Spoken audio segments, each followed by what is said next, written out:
Unang Juan Kapitulo 5, napagtagumpayan natin ang sanlibutan. Kung tayo'y sumasampalataya na si Jesus ang siyang Kristo, tayo nga'y mga anak ng Diyos.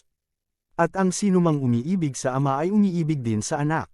Ito ang palatandaang iniibig natin ang mga anak ng Diyos, kung iniibig natin ang Diyos at tinutupad ang kanyang mga utos, sapagkat ang tunay na umiibig sa Diyos ang tumutupad ng kanyang mga utos.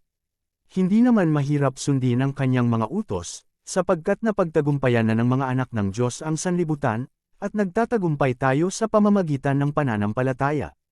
Sino ang nagtatagumpay laban sa sanlibutan? Ang sinumang sumasampalataya na si Jesus ang anak ng Diyos. Ang patuto tungkol kay Jesu Kristo. Si Jesu Kristo ang naparito sa pamamagitan ng tubig at ng dugo. Hindi sa pamamagitan ng tubig lamang kundi sa pamamagitan ng tubig at dugo.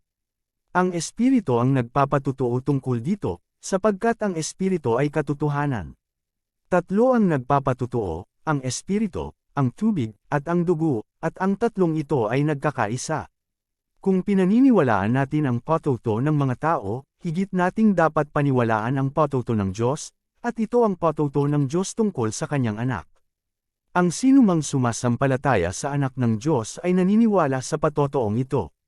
Ngunit ang Diyos ay ginagawang sinungaling ng sinumang hindi sumampalataya sa Diyos, sapagkat hindi ito naniniwala sa patuto niya tungkol sa kanyang anak.